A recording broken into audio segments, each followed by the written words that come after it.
ओम गंगणपते नमः। ओम नमः शिवाय। मेरे YouTube चैनल देखने वाले सभी दर्शकों को मेरा प्यार भरा नमस्कार।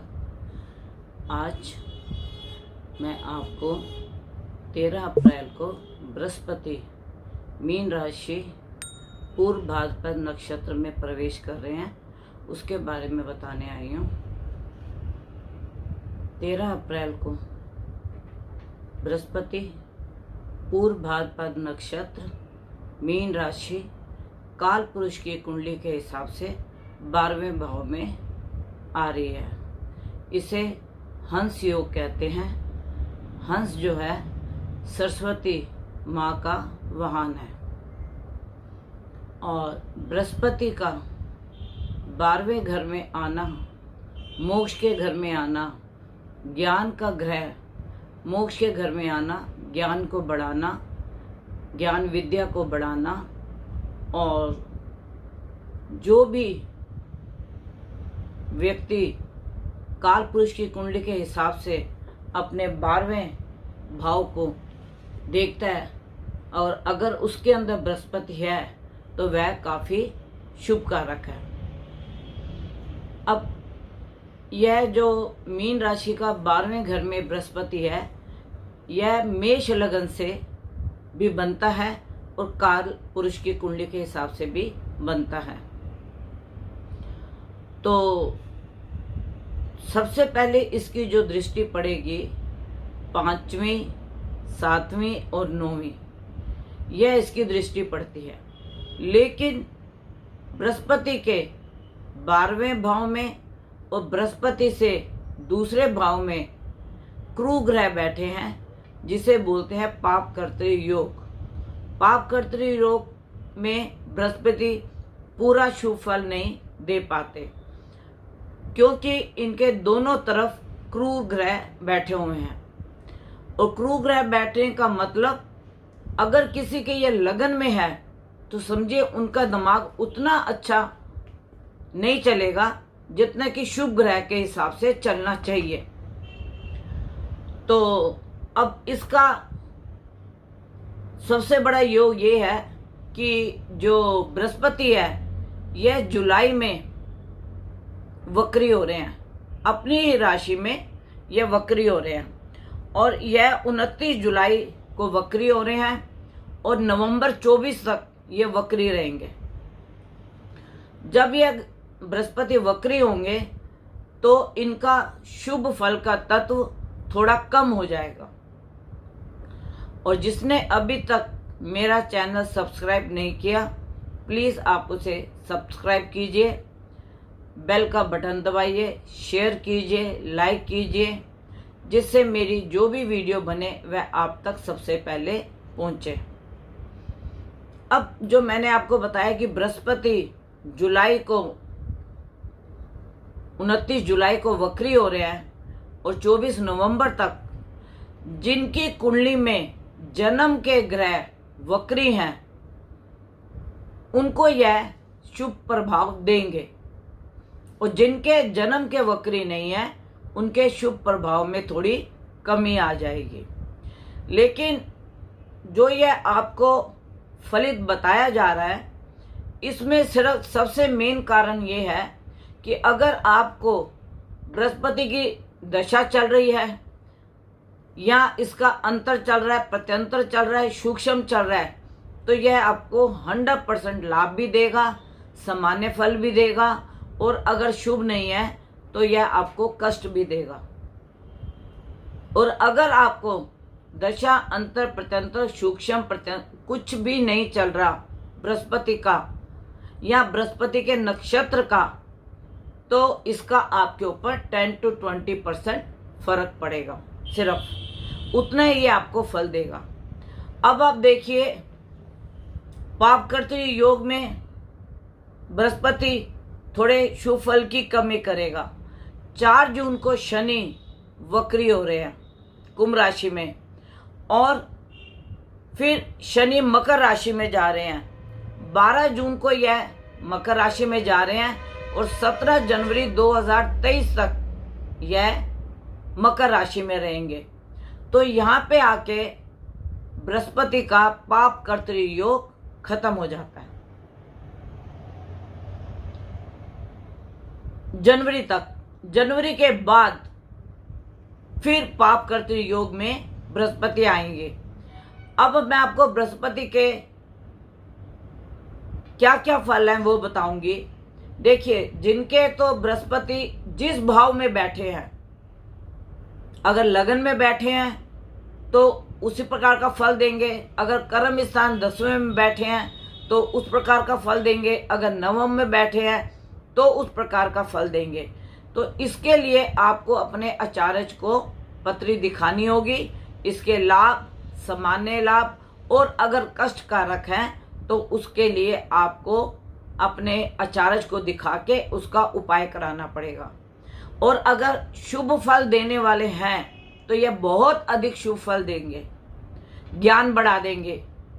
जिनकी नौकरी नहीं है उनकी नौकरी में प्रमोशन करा देंगे, नौकरी लगवा देंगे। क्योंकि काल पुरुष की कुंडली के हिसाब से बृहस्पति चौथे घर को, छठे घर को और 8वें घर को अपना फल देंगे काल पुरुष की कुंडली के हिसाब से। तो चौथा घर प्रॉपर्टी, व्हीकल, सुख, सुविधा, माता का आता है। अगर किसी की माता को कष्ट हो या कोई किसी प्रकार की तकलीफ होगी तो वह कष्ट का निवारण इस समय में होगा।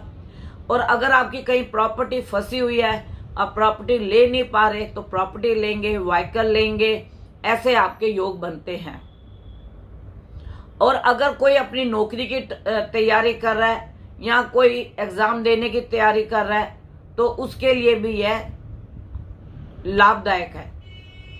दूसरा, अष्टम में देखने से, नवम दृष्टि से देखने से यह गुप्त विद्याओं का ज्ञान, तंत्र मंत्र में ज्ञान और योग की तरफ ध्यान, मेडिटेशन की तरफ ध्यान अधिक जाएगा। इस समय चाहे 3 दिन के लिए या 4 दिन के लिए बृहस्पति और सूर्य की युति बन रही है। बृहस्पति सूर्य भी मीन राशि में होगा और पंचम में चंद्रमा होगा, जो ये योग को बहुत शुभदायक योग माना जाता है। अब जब शनि मकर राशि में आ जाएंगे तो पाप कर्तृ योग खत्म हो जाएगा। दूसरा, शनि की दृष्टि बृहस्पति पे पड़ेगी तो बृहस्पति के शुभ फल में भी थोड़ी कमी आ जाएगी। क्योंकि शनि की दृष्टि पड़ने से तो शनि का प्रभाव बृहस्पति के ऊपर अधिक पड़ेगा। अब बृहस्पति पहले तो पूर्व भाद्रपद नक्षत्र में होंगे, उसके बाद यह उत्तरा भाद्रपद नक्षत्र में आएंगे शनि के, और फिर उसके बाद आएंगे रेवती नक्षत्र बुध के नक्षत्र में। तो जिनको भी शनि की, बुध की, बृहस्पति की दशा चल रही होगी उसको बृहस्पति अच्छा फल देंगे। और बृहस्पति के 3 नक्षत्र होते हैं, विशाखा, पुनर्वसु और पूर्व भाद्रपद। अगर यह किसी ग्रह में बैठे हुए हैं, मान लीजिए शुक्र कहीं उच्च का है और उसमें उत्तरा भाद्रपद नक्षत्र है तो शनि का नक्षत्र हुआ तो बृहस्पति उसमें भी अच्छा फल देंगे। तो जितने ये बृहस्पति के 3 नक्षत्र हैं और जब बृहस्पति इनमें भी विचरण करेंगे तो उनको उसका शुभ लाभ मिलेगा। अगर उनको उसकी दशा अंतर प्रतंतर चल रही होगी तो भी उसको लाभ मिलेगा। अब मैं आपको 2 उदाहरण बताती हूँ। आप ले लीजिए कुंभ लग्न या कुंभ राशि। तो कुंभ राशि में तो इस 28-29 अप्रैल को शनि होंगे और 13 अप्रैल को बृहस्पति मीन राशि में आ रहे हैं और 12 अप्रैल को राहु मेष राशि में आ रहे हैं। तो कुंभ लग्न या कुंभ राशि वालों के लिए यह उनके परिवार, धन, वाणी में यह योग बनता है। तो उन्हें बहुत संभल कर चलना होगा क्योंकि परिवार, कुटुंब, धन और वाणी के दोनों तरफ क्रूर ग्रह बैठे हुए हैं। दूसरा आप ले लीजिए मीन लगन या मीन राशि।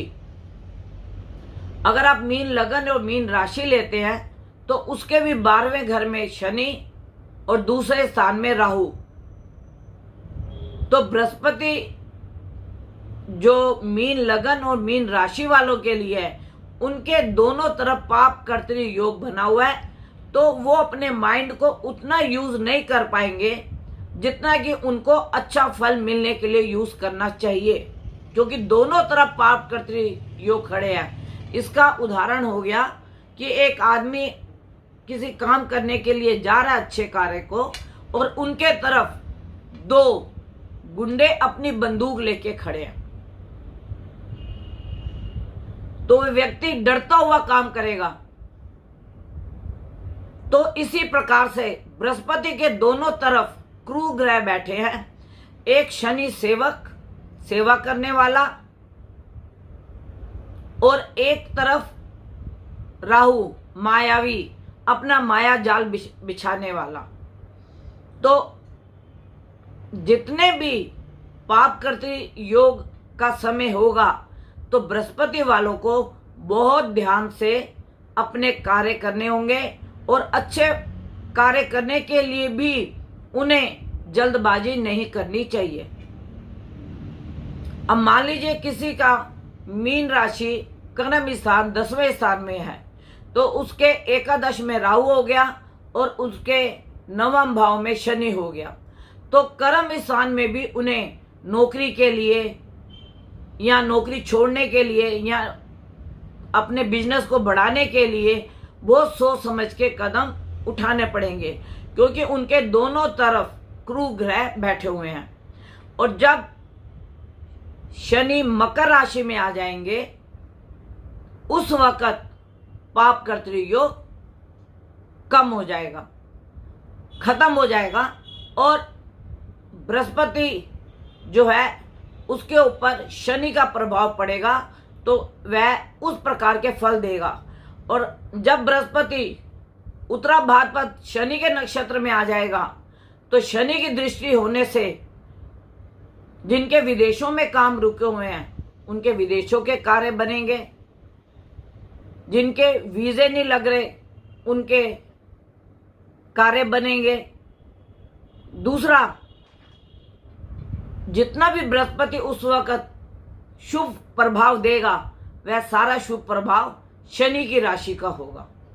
तो इस प्रकार से बहुत से दर्शक इस चीज को अच्छे से समझ लें कि आप अपने आचार्य को अपनी पत्री दिखा के बृहस्पति का जो 1 साल का शुभ पीरियड आया हुआ है आप उसका लाभ लीजिए, और अपने आचार्य से पूछ के अगर आपके शुभ लाभ में कमी हो रही है या बृहस्पति उतना अच्छा आपको लाभ नहीं दे पा रहे, तो आप उसके उपाय कर सकते हैं। उपाय क्या है? अपने बड़े बुजुर्गों का मान सम्मान करना, माता पिता का मान सम्मान करना, दादा दादी का मान सम्मान करना, ब्राह्मण ब्राह्मणी का सम्मान करना, ब्राह्मण को और ब्राह्मणी को पीले वस्त्र का दान करना, चने की दाल घोड़े को खिलानी, गाय को खिलानी, बकरी को खिलानी। ज्यादातर इसका प्रभाव जो होता है चने की दाल का घोड़े को खिलाने से होता है। पीले रंग का घोड़ा हो और आप उसको चने की दाल भीगी हुई खिलाएं तो आपके बृहस्पति के प्रकोप को वह कम करेगा। दूसरा, अगर किसी को लीवर की प्रॉब्लम है और उनका बृहस्पति इस समय शुभ अवस्था में नहीं है, तो वह अपने इलाज की तरफ ध्यान दें। दूसरी बात, बृहस्पति काल पुरुष की कुंडली के हिसाब से 12वें स्थान में बैठ के 6ठे स्थान को जब देखता है तो यह कुछ पुराने रोग उजागर करके और अपने ही समय में, अपने कार्यकाल में जो 1 साल तक ये मीन राशि में रहेगा उसमें उस बीमारी को खत्म भी कर देगा। तो यह आपको अपने आचार्य को दिखाना पड़ेगा अपनी पत्री को, और इस बृहस्पति के मीन राशि में आने का जो लाभ है वह आपको लेना चाहिए। अब इसके अंदर आप जितना भी दान करेंगे, धर्म करेंगे, पुण्य कर्म करेंगे, उसका लाभ ये कलयुग है आपको हाथों हाथ मिलेगा। मीन राशि के बाद बृहस्पति जो है मेष राशि में आएगा। जितने आपने काल पुरुष के कुंडली के हिसाब से जो बृहस्पति 12वें स्थान में है, जितने आपने दान पुण्य धर्म कर्म किए होंगे उसका लाभ जब बृहस्पति मेष राशि में आएगा उस समय भी आपको देगा, क्योंकि उस वक्त काल पुरुष के केंद्र में लगन में आके यह 5वीं 7वीं और 9वीं दृष्टि पंचम सप्तम और नवम भाव को देख के संतान का सुख देगा, जनता जनार्दन से आपको सुख देगा, आपके जो दोस्त लोग हैं उनसे आपको सुख मिलेगा। 7वीं दृष्टि आपके स्पाउस से आपको लाभ मिलेगा, आपके बिजनेस पार्टनर से आपको लाभ मिलेगा, बिजनेस पार्टनर के साथ आपकी अच्छी बनेगी। और 9वीं दृष्टि भाग्य धर्म स्थान, जितने भी आपने धर्म के कार्य किए होंगे उससे आपके 9वीं दृष्टि बृहस्पति की देखने से आपके धर्म में आपकी जो भी आपने कर्म किए होंगे उसके आपको लाभ मिलेंगे। तो मेरा आप सबसे एक ही निवेदन है कि आप इस समय में जितना भी दान कर सकें, पुण्य कर सकें, विद्या का दान कर सकें, बच्चों को, जो बच्चे आजकल एग्ज़ाम देके दूसरी क्लास में जा रहे हैं तो उनके लिए आप उनको किताबें दीजिए जिससे उनका ज्ञान बढ़े। कापी किताबें आप बच्चों को दान में दीजिए। और विद्या का दान आप सबसे ज़्यादा, विद्या कभी चोरी नहीं होती। विद्या का दान एक ऐसा दान है कि जो ज्ञान आप लेते हैं वह आपका कभी चोरी नहीं हो सकता। तो इस वक्त जो भी आप दान धर्म कर्म करेंगे उसका लाभ आप अभी भी लेंगे और आने वाले मेष राशि में जब ये प्रवेश करेंगे तब भी आप लाभ लेंगे। और अगर कोई मेरे से कांटेक्ट करना चाहता है तो 11 बजे से लेके 4 बजे तक आप कांटेक्ट कर सकते हैं, नहीं तो आप अपने आचार्य को अपनी पत्री दिखा के बृहस्पति का मीन राशि में आने का जो लाभ है वो आप ज़्यादा से ज़्यादा लाभ उठा सकते हैं, क्योंकि सभी व्यूवर्स के अपने अच्छे से अच्छे आचार्य होते हैं। उनको अपनी पत्री दिखा के अगर आपका लाभ का समय है तो आप लीजिए लाभ, और अगर सामान्य समय है तो आप अच्छे कर्म करके भी लाभ कमा सकते हैं। और अगर आपका बृहस्पति शुभ फल देने वाला नहीं है तो आपको थोड़ा सा संभलना पड़ेगा, रुकना पड़ेगा। जब मेष राशि में फिर बृहस्पति का विचरण होगा तब आप अपनी पत्री का अवलोकन दिखा सकते हैं। लेकिन आप बड़े बूढ़ों को कुछ ना कुछ मदद करते रहें। अगर आपको सड़क पे कोई बूढ़ा आदमी या कोई बूढ़ी माँ के समान औरत मिलती है, आप उनको सड़क पार करवा दीजिए या उनको उनके स्थान तक पहुंचा दीजिए। यह भी एक सेवा होती है। तो ये जो बृहस्पति है, आप बुजुर्गों का जितना मान सम्मान और सेवा करेंगे उसका आपको लाभ मिलेगा। विद्या का जो दान करेंगे, जो पढ़ने वाले बच्चे उनको कापी किताबों का जो दान देंगे उसका आपको बहुत लाभ मिलेगा। और इस समय में जितनी आप विद्या अर्जित करेंगे, ज्ञान लेंगे, मंत्र जाप साधना मेडिटेशन योगा करेंगे, उसका भी आपको लाभ मिलेगा। और यह विद्या एक ऐसी विद्या है जो कोई चोरी नहीं कर सकता। ज्ञान आपका कोई चोरी नहीं कर सकता। तो इसलिए आप समय का लाभ उठाएं और अच्छे से अच्छा ज्ञान प्राप्त करके दूसरों को भी ज्ञान दें। मेरी आप सबसे यही विनती है। आप और आपका परिवार सुखी रहे, स्वस्थ रहे, निरोगी रहे और सरकार की गाइडलाइंस जो भी हो उसके ऊपर आप ध्यान दें। और कहीं भी कोई लड़ाई झगड़ा या कोई उपद्रव हो वहाँ पे आप अपने परिवार के सदस्य को जाने से रोकें। यह मैं हर वीडियो में बोलती हूँ, वह मैं इसलिए बोलती हूँ कि जब संकट घिर आता है उस वक्त कोई बचाने वाला हमें नहीं होता। तो आप अपने समय का सदुपयोग करें और करके लाभ लें, और लाभ लेके दूसरों को भी लाभ दें, और आप भी खुद लाभ के भागीदार बने।